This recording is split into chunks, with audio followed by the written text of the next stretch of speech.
नमस्कार। आप देख रहे हैं हमारा चैनल एक कदम हिंदुत्व की ओर।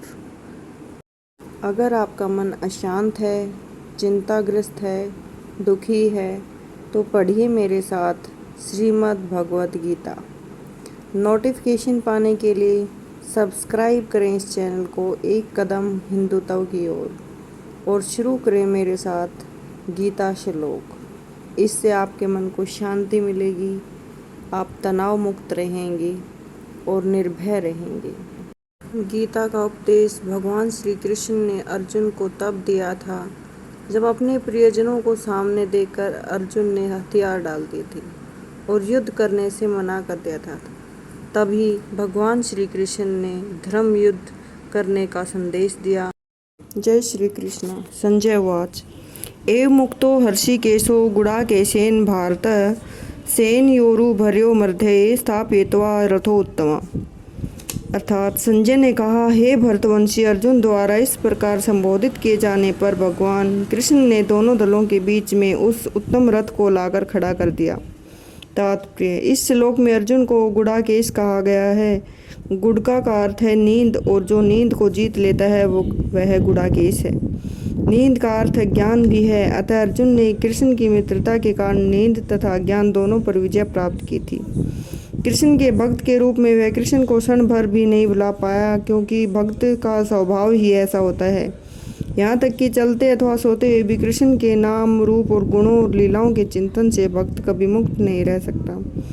तय कृष्ण का भक्त उनका निरंतर चिंतन करते हुए नींद, ज्ञान और दोनों को जीत सकता है। इसी को कृष्ण भावना, मृत या समाधि कहते हैं। प्रत्येक जीव की इंद्रियां तथा मन के निर्देशक अर्थात हर्षिकेश के रूप में कृष्ण अर्जुन के मंतव्य को समझ गए कि वह क्यों सेनाओं के मध्य में रथ को खड़ा करवाना चाहता है। अतः उन्होंने वैसा ही किया और फिर वे इस प्रकार बोले। भीष्म द्रोणाचार्य प्रमुखतः सर्वेशा च महीक्षताम उवाच पार्थ पश्येतान संवेता कुरु नीति। अर्थात भीष्म, द्रोण, विश्व भर के अन्य समस्त राजाओं के सामने भगवान ने कहा कि हे पार्थ, यहाँ पर एकत्र सारे कुरुओं को देखा। समस्त जीवों के परमात्मा स्वरूप भगवान कृष्ण यह जानते थे कि अर्जुन के मन में क्या बीत रहा है। इस प्रसंग में हर्षिकेश शब्द का प्रयोग सूचित करता है कि वे सब कुछ जानते थे। इस प्रकार पार्थ अर्थात पृथा या कुंती पुत्र भी अर्जुन के लिए प्रयुक्त होने के कारण महत्वपूर्ण है। मित्र के रूप में वे अर्जुन को बता देना चाहते थे कि चूंकि अर्जुन उनके पिता वसुदेव की बहन पृथा का पुत्र था, इसलिए उन्होंने अर्जुन का सारथी बनना स्वीकार किया था। किंतु जब उन्होंने अर्जुन से कुरुओं को कहा तो इससे उनका क्या अभिप्राय था? क्या अर्जुन वहीं पर रुककर युद्ध करना नहीं चाहता था? कृष्ण को अपनी बुआ पृथा के पुत्र से कभी भी ऐसी आशा नहीं थी। इस प्रकार से कृष्ण ने अपने मित्र की मन स्थिति की पूर्व सूचना परिहास दी थी।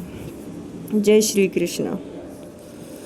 तत्र अपश्य स्थितान पार्थ पितरन अथ पितामहान आचार्यान मातुलान भ्रातान पुत्रान पौत्रान सखीन तथा श्रुश्रो सुहृद च एव सैन्योभ्योऽपि। अर्थात अर्जुन ने वहाँ पर दोनों पक्षों की सेनाओं के मध्य में अपने चाचा ताऊओं, पितामहों, गुरुओं, मामाओं, भाइयों, पुत्रों, पौत्रों, मित्रों, ससुरों और शुभचिंतकों को भी देखा। तात्पर्य, अर्जुन युद्ध भूमि में अपने सभी संबंधियों को देख सका। वह अपने पिता के समकालीन भूरिश्रवा जैसे व्यक्ति, भीष्म तथा सोमदत्त जैसे पितामहों, द्रोणाचार्य तथा कृपाचार्य जैसे गुरुओं, शल्य तथा शकुनि जैसे मामाओं, दुर्योधन जैसे भाइयों, लक्ष्मण जैसे पुत्रों, अश्वत्थामा जैसे मित्रों, कृतवर्मा जैसे शुभचिंतकों को देख सका। वह उन सेनाओं को भी देख सका जिसमें उनके अनेक मित्र थे। तान्यस्मिक्षान् स कौन्तेय श्रवा बंधुवस्थान कृपया परिवष्टो विसित तिद्र मम ब्रवीत। अर्थात जब कुंती पुत्र अर्जुन ने मित्रों तथा संबंधियों की इन विभिन्न श्रेणियों को देखा तो वह करुणा से अभिभूत हो गया और इस प्रकार बोला। अर्जुन उवाच दृष्टामिमं सौजन्यं कृष्ण युधयुत्सं समुपस्थितं सिन्धति मम गात्राणि मुखं च परिशूयति। अर्जुन ने कहा, हे कृष्ण, इस प्रकार युद्ध की इच्छा रखने वाले अपने मित्रों तथा संबंधियों को अपने समक्ष उपस्थित देखकर मेरे शरीर के अंग कांप रहे हैं और मेरा मुंह सूखा जा रहा है। तात्पर्य: यथार्थ भक्ति से युक्त मनुष्य में वे सारे सद्गुण रहते हैं जो सत्पुरुषों तथा देवताओं में पाए जाते हैं, जबकि अभक्त अपनी शिक्षा तथा संस्कृति के द्वारा भौतिक योग्यताओं में चाहे कितना भी उन्नत क्यों न हो, इन ईश्वरीय गुणों से विहीन होता है। अतः सब जनों, मित्रों, संबंधियों को युद्ध भूमि में देखते ही अर्जुन उन सबों के लिए करुणा से अभिभूत हो गया जिन्होंने परस्पर युद्ध करने का निश्चय किया था। जहाँ तक उसके अपने सैनिकों का संबंध था, वह उनके प्रति प्रारंभ से दयालु था, किंतु विपक्षी दलों के सैनिकों की आसन मृत्यु को देखकर वह उन पर भी दया का अनुभव कर रहा था। और जब वह इस प्रकार सोच रहा था तो उसके अंगों में कंपन होने लगा और मुंह सूख गया। उन सबको युद्धाभूमि देखकर उसे आश्चर्य भी हुआ। प्राय सारा कुटुंब, अर्जुन के सगे संबंधी उससे युद्ध करने आए थे। यद्यपि इसका उल्लेख नहीं है, किंतु जो भी ऐसे अनुमान लगाया जा सकता है कि न केवल उसके अंग कांप रहे थे, मुंह सूख रहा था, अपितु वह दयावश रुदन भी कर रहा था। अर्जुन में ऐसे लक्षण किसी दुर्बलता के कारण नहीं, अपितु हृदय की कोमलता के कारण थे, जो भगवान के शुद्ध भक्त का लक्षण है। अतः कहा गया है, ययास्ति भक्ति भर्ग यचना स्रव गुणे सत्र समास्ते सुरा हर्व भगत सत्य कुतो महद गुणा मनोरथे सेनास्ति धावतो बही। जो भगवान के प्रति अविचलित भक्ति रखता है, उसमें देवताओं के सद्गुण पाए जाते हैं, किंतु जो भक्त नहीं है, उसके पास भौतिक योग्यताएं ही रहती हैं जिनका कोई मूल्य नहीं होता। इसका कारण यह है कि वह मानसिक धरातल पर मंडराता रहता है और ज्वलंत माया के द्वारा अवश्य ही आकृष्ट होता है। जय श्री कृष्ण। वेप्थु च शरीरे में रोम हर्ष च जायते गांडीवम सत्र सते हस्ततात तवक च एवं परिदहाते। अर्थात मेरा सारा शरीर काँप रहा है, मेरे रोंगटे खड़े हो रहे हैं, मेरा गांडीव धनुष मेरे हाथ से सरक रहा है और मेरी त्वचा जल रही है। शरीर में दो प्रकार का कंपन होता है, रोंगटे भी दो प्रकार से खड़े होते हैं। ऐसा या तो आध्यात्मिक परमानंद के समय भौतिक परिस्थितियों में अत्यधिक भय उत्पन्न होने पर होता है, दिव्य साक्षात्कार में कोई भय नहीं होता। इस अवस्था में अर्जुन के जो लक्षण है, भौतिक भय अर्थात जीवन की हानि के कारण हैं। अन्य लक्षणों से भी यह स्पष्ट है कि वह इतना अधीर हो गया कि उसका विख्यात धनुष गांडीव उसके हाथों से सरक रहा था और उसकी त्वचा में जलन उत्पन्न हो रही थी। ये सब लक्षण ध्यात्म बुद्धि से जन्य हैं। जय श्री कृष्ण। न च स्वप्रमोमि अवस्थातुम भ्रमति इव च इमे मन निमितानि च पश्यामि विपरीतानि केशव। मैं यहाँ अब अधिक और खड़ा रहने में असमर्थ हूँ, मैं अपने को भूल रहा हूँ, मेरा सिर चकरा रहा है। हे कृष्ण, मुझे तो केवल अमंगल के कारण दिख रहे हैं। तात्पर्य: अपने अधैर्य के कारण अर्जुन युद्ध भूमि में खड़ा रहने में असमर्थ था और अपने मन की इस दुर्बलता के कारण उसे आत्मविस्मृति हो रही थी। भौतिक वस्तुओं के प्रति अत्यधिक आसक्ति के कारण मनुष्य ऐसी मोहमयी स्थिति में पड़ जाता है, भयम द्विताभिनिश्चयात्। ऐसा भय तथा मानसिक असंतुलन उस व्यक्ति में उत्पन्न होता है जो भौतिक परिस्थितियों से ग्रस्त होते हैं। अर्जुन को युद्ध भूमि में केवल दुखदायी पराजय की प्रतीति होती है, वह शत्रु पर विजय पाकर भी सुखी नहीं होगा। निमितानि विपरीतानि शब्द महत्वपूर्ण हैं।